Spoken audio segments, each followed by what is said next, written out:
कहिए लंकापति रावण, कैसा लग रहा है आपको? वैसे ही जैसे वन में विचरते सिंह को पिंजरे में बंद होकर लगता है। किंतु हमने तो बहुत ख्याति सुनी थी आपके पराक्रम और आपकी वीरता की, किंतु ऐसा लगता है कि वो मात्र कथाएं थी। हमारे मुट्ठी भर सैनिक आपको बंदी बनाकर ले आए। सत्य बात तो यह है लंकापति कि हमें उनके साहस और उनकी वीरता पर बहुत आश्चर्य हुआ। परंतु जब मुझे ज्ञात हुआ कि मुझ पर आक्रमण करने वाले और मुझे बंदी बनाने वाले माहिष्मती नरेश, सहस्र अर्जुन उसके सैनिक हैं, तो मुझे कोई आश्चर्य नहीं हुआ। क्यों? क्योंकि इस धरती पर केवल सहस्र अर्जुन ही ऐसा कायर है जो एक निशस्त्र और अकेले व्यक्ति पर आक्रमण करने और उसे बंदी बना लेने को वीरता का नाम दे सकता है। सहस्र अर्जुन, तुम वीर नहीं हो, इसलिए तुम वीरता की परिभाषा भी नहीं जानते।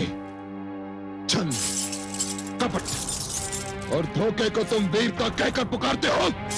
छल, कपट, धोखा।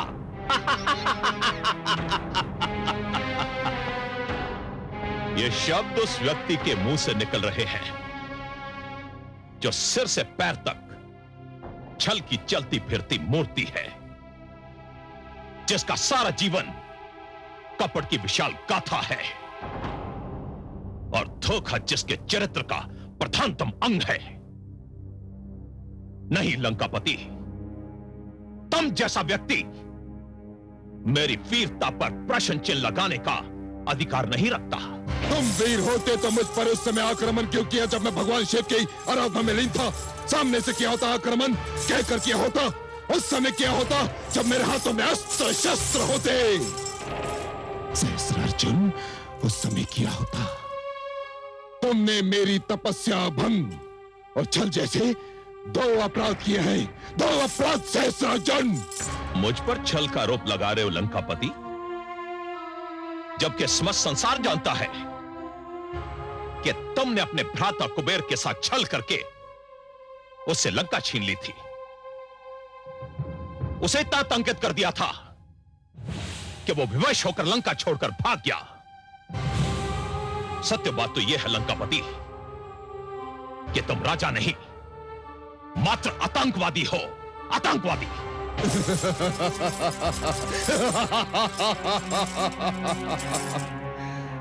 इस संसार का सबसे बड़ा आतंकवादी मुझे आतंकवादी कह रहा है। सहस्र अर्जुन, देख कि तेरे राज्य में क्या त्राही त्राही मची हुई है। किसी नारी का सम्मान तेरे हाथों सुरक्षित नहीं। शिशुओं को तेरे नाम से भयभीत किया जाता है। ऋषि मुनि तेरा नाम सुनकर मुख फेर लेते हैं और सज्जन तेरी परछाई से कतराते हैं। सहस्र अर्जुन, तुझसे बड़ा आतंकवादी तो ना आज तक जन्मा है और ना ही कभी जन्मेगा। बंद कर अपनी ये बकवास। तू मेरे ही सभागार में खड़ा मेरे ही आत्मसम्मान को ललकार रहा है। छन को इसके टुकड़े टुकड़े कर दो।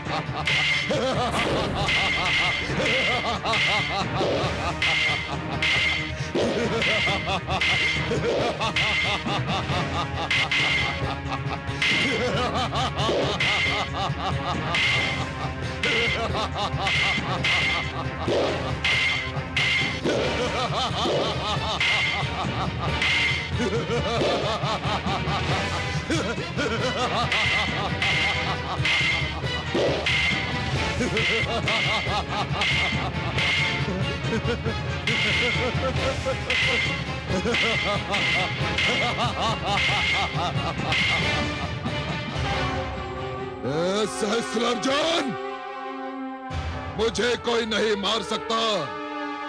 मैं मृत्युंजय हूं, मुझे कोई नहीं मार सकता।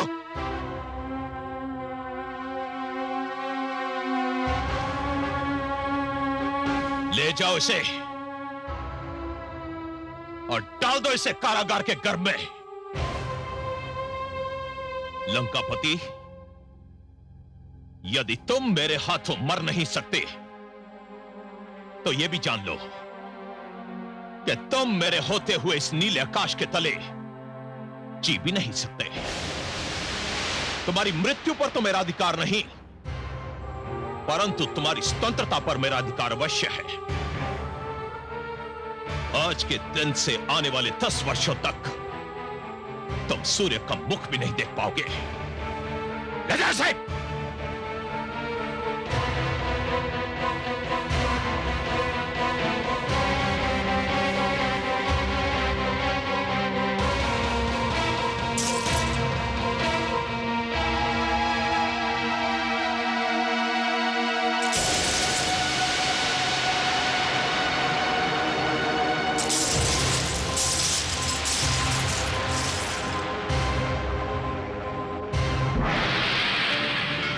एक भयानक और बहुत दूरगामी कथा आरंभ हो चुकी है।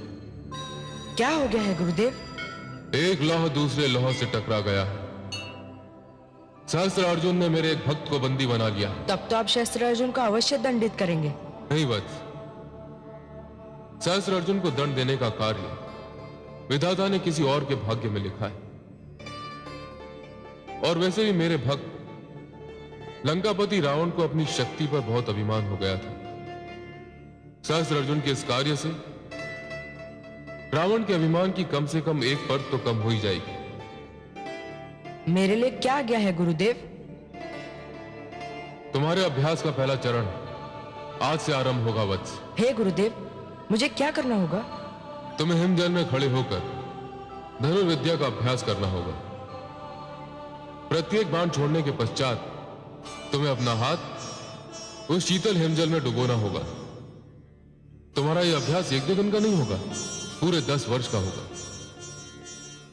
किंतु उस हिमजल की शीतलता को आत्मसात कर लेने और इस कठोर अभ्यास के पश्चात तुम एक ऐसे धनुर्धारी बन जाओगे जिसके जैसा दूसरा धनुष बाण चलाने वाला इस धरती पर अनंत काल तक जन्म नहीं ले सकेगा।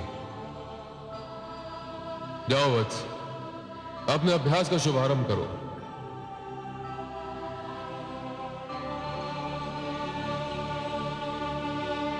जाओ वत्स।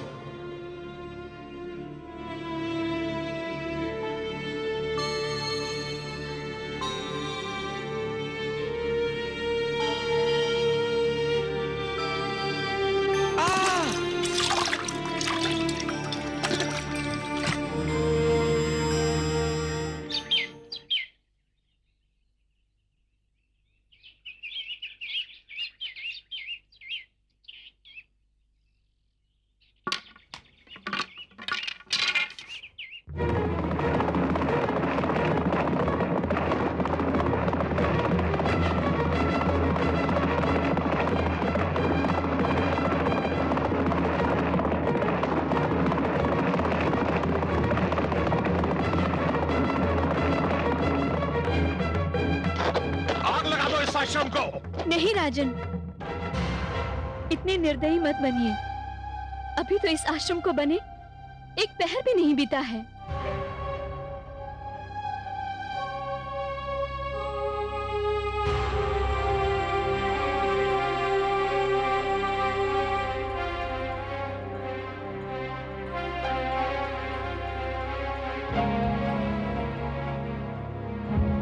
रुक जाओ सैनिकों। क्या आप नहीं चाहती कि आश्रम को आग लगा दी जाए? कौन चाहेगा राजन कि उसके परिश्रम को निर्दिन अग्निज्वाला की भेंट चढ़ाया जाए? तो एक काम कीजिए, एक दिन हमारे राजभवन आइए।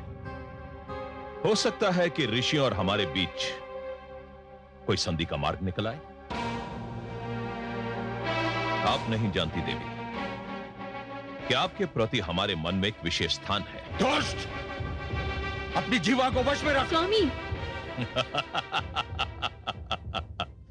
आप समझे नहीं ऋषिवर। हम अच्छी तरह जानते हैं कि देवी रेणुका एक राजकन्या है। इसका संबंध राजवंश से है। इस कारण वो आपकी तुलना में हमारे वर्ग के अधिक निकट है। चलो सैनिकों।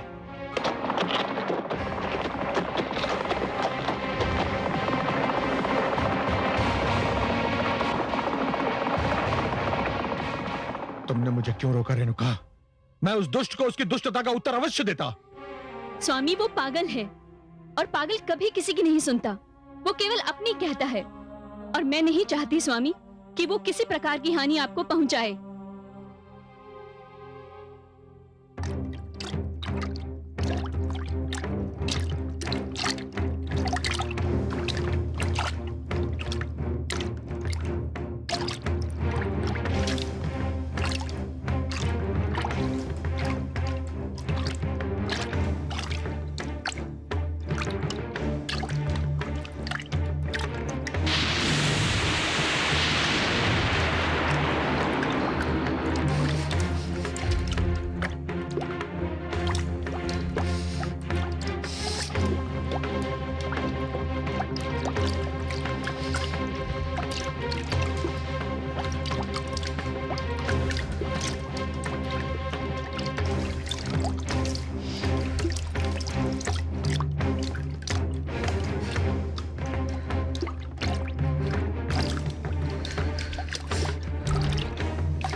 देवी,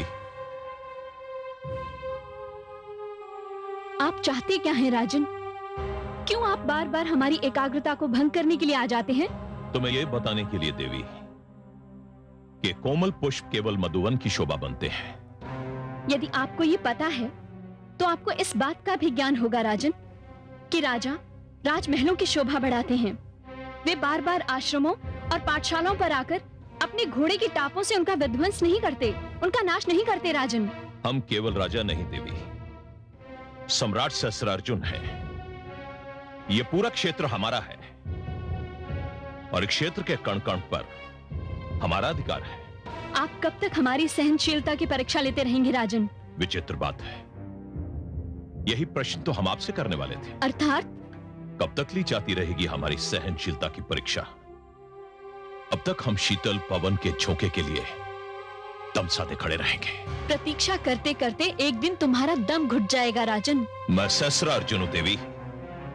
इससे पहले मैं अपने हर प्रतिद्वंदी की सांसें छीन लूंगा। राजन, किस प्रतिद्वंदी की बात कर रहे हैं आप? यदि आप अब भी नहीं समझे ऋषिवर, तो कभी नहीं समझ पाएंगे। तो फिर आप ही समझा दीजिए ना राजन। कोई आवश्यक नहीं ऋषिवर कि हर बात हर एक की समझ में आ जाए। समझने वाले स्वयं ही समझ लेते हैं। चल!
पार्वती पते हर हर महादेव शंभो।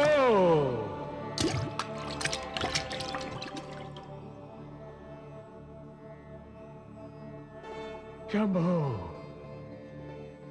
हे शिव शंभो, शंभो। उठो वत्स। शंभो, इस कठिन अभ्यास के फलस्वरूप, जो किसी भी प्रकार एक कठोर तपस्या से कम नहीं था, तुमने अपने आप को धनुर्विद्या का सर्वोत्तम जानकार बना लिया है। शंभो, इस हिमजल की शीतलता को सहन करके तुमने अपने आप को एक ऐसा आचार्य बना लिया है जिसका उदाहरण ना अभी तक कभी हुआ है, ना ही भविष्य में होगा। धन्यवाद गुरुदेव।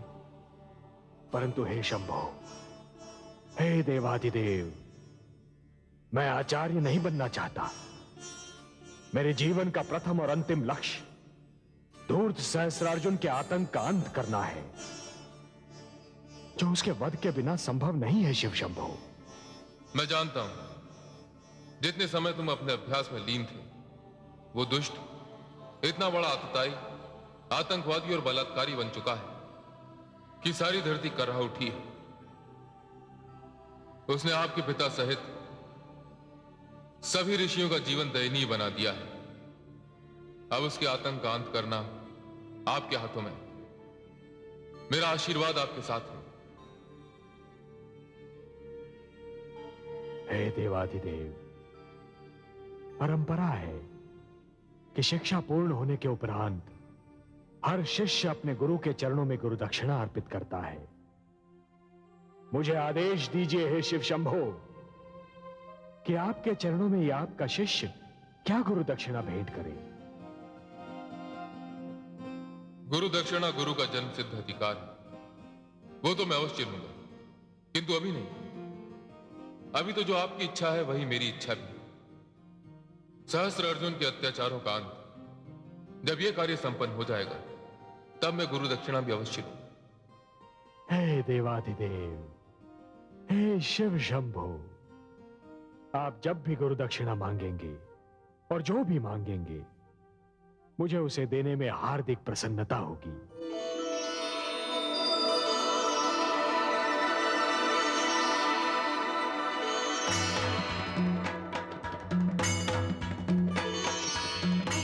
ये लीजिए, आज से पिनाक धनुष आपका हुआ। इसे अपने साथ ले जाइए परंतु सहस्त्र अर्जुन को समाप्त करने के लिए यह धनुष पर्याप्त नहीं होगा। अतएव मैं आपको एक ऐसा शस्त्र दूंगा जिसका शस्त्र के रूप में प्रयोग अभी तक नहीं हुआ है। एक ऐसा शस्त्र जो आपकी पहचान बनेगा, जिसका नाम आपके नाम के साथ सदा के लिए जुड़ जाएगा।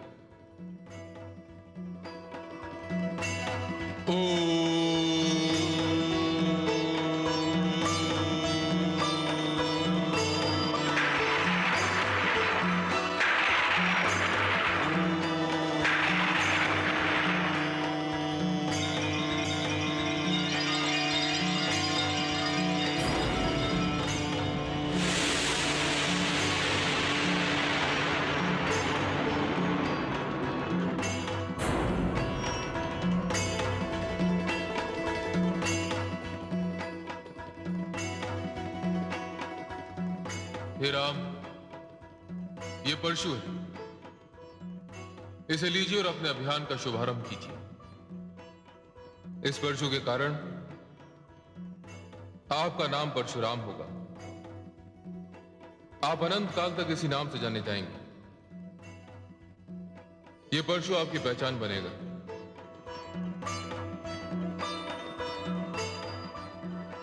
आपको पूरी रात इस शस्त्र की पूजा करनी होगी।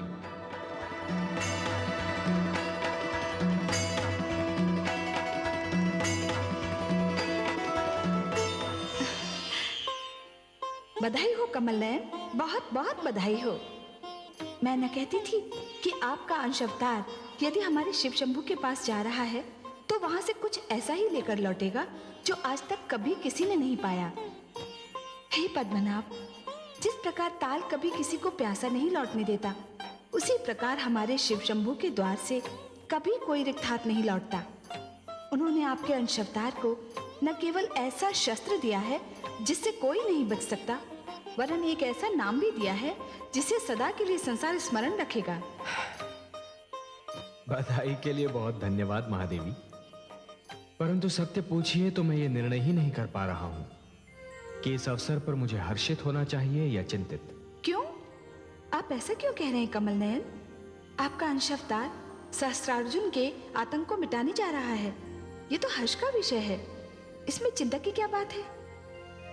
महादेवी, सारा संसार मुझे पालनहार के रूप में जानता है और मेरा ये अंशावतार हिंसा के मार्ग का पथिक होने जा रहा है। ये तो ऐसा हुआ महादेवी जैसे श्रावण की घनघोर घटा वर्षा के स्थान पर सूरज की तपती किरणें लुटाने लगे। ये तो परस्पर विरोधी बात हुई ना महादेवी? कदापि नहीं। हे सर्वेश्वर, जो पालनहार होता है वही संरक्षण भी देता है, और जो संरक्षण करता है वही सुरक्षा भी देता है। मानव की सुरक्षा के लिए शस्त्र उठाना हिंसा नहीं होता। आपका अंश अवतार वही कर रहा है जो उसका धर्म है। आपने साधारण स्थितियों में मानव के लिए पालनहार का चरित्र निभाया है, परंतु जब भी उस पर अत्याचार हुआ है आपने पाप विनाशक बनकर सुरक्षा प्रदान की है। यही तो आपके चरित्र का सौंदर्य है। इसी ने आपको आराध्य बनाया है। इसीलिए आपको चिंतित होने की कोई आवश्यकता नहीं। किन शब्दों में आपका आभार प्रकट करूं महादेवी? मेरे मन का बोझ हल्का करने के लिए ऐसे सुंदर शब्दों का चयन केवल आप ही कर सकती थी, और ये शब्द अपना सौंदर्य केवल आप ही की मधुर वाणी से प्रकट कर सकते थे। आपने मेरी सारी चिंता मिटा दी। आपको कोटि कोटि धन्यवाद।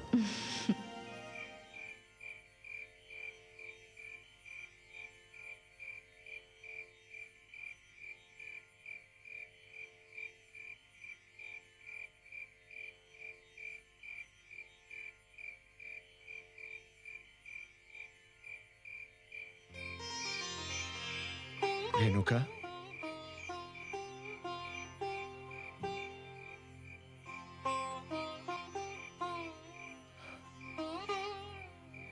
रेणुका, क्या सोच रही हो रेणुका? स्वामी,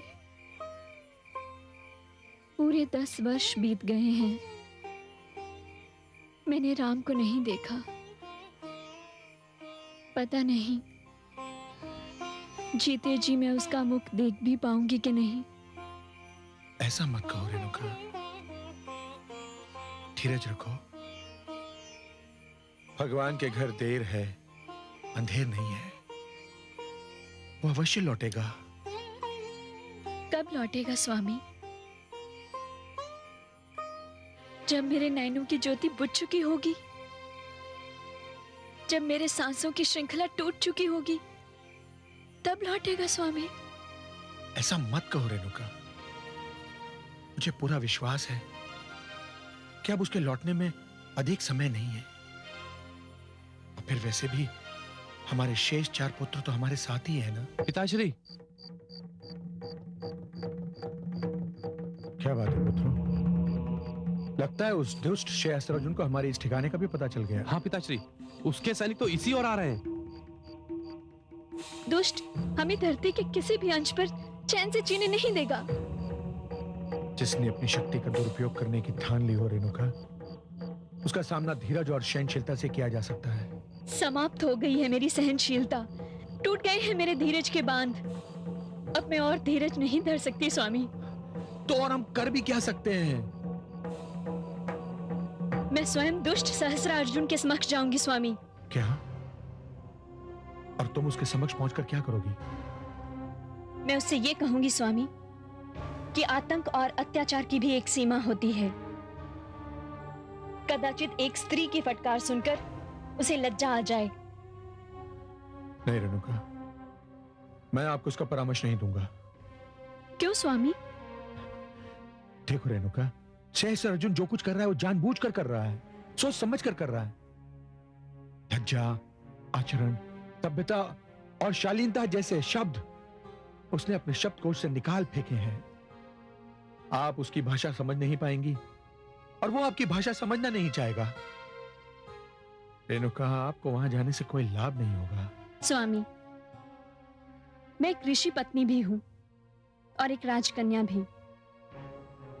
इसलिए मुझे भली भांति ज्ञात है कि राजाओं से किस प्रकार की भाषा में बात की जानी चाहिए।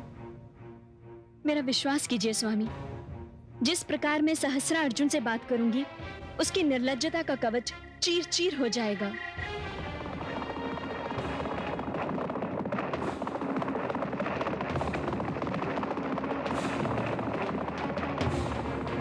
ठहर जाओ। क्यों आए हो यहाँ? आपको यह स्थान छोड़ना होगा। क्यों? क्योंकि इस स्थान के स्वामी महाराज सहस्त्रार्जुन हैं और आपने ना तो ये भूमि मोल ली है और ना इस पर बसने के लिए निवास कर दिया है। और यदि हम ये स्थान ना छोड़े तो फिर हमको वही करना होगा जो हम सदा करते आए हैं।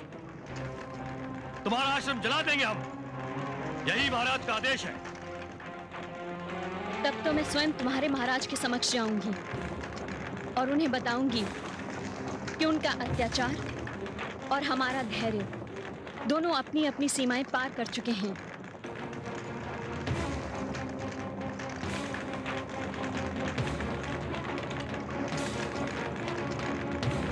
रेणुका, आप चिंता ना करें स्वामी, मैं शीघ्र लौट आऊंगी।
क्या आप नहीं चाहती कि आश्रम को आग लगा दी जाए?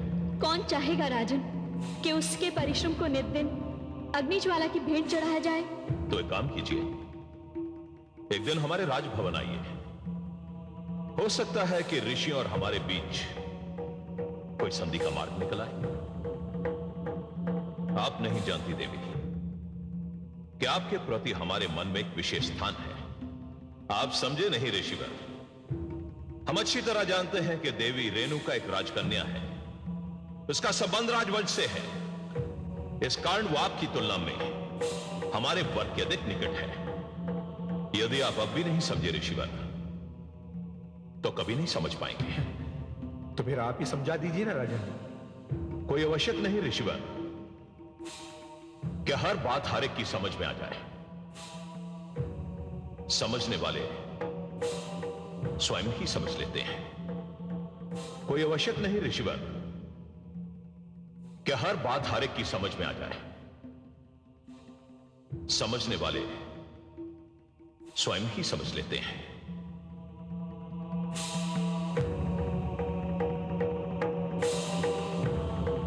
समझने वाले स्वयं ही समझ लेते हैं। पिताश्री, पिताश्री आप अभी तक सोए नहीं? रात्रि के कितने पहर बीत चुके हैं पुत्र? तीसरा पहर बीत चुका है पिताश्री। तीसरा पहर भी बीत चुका है।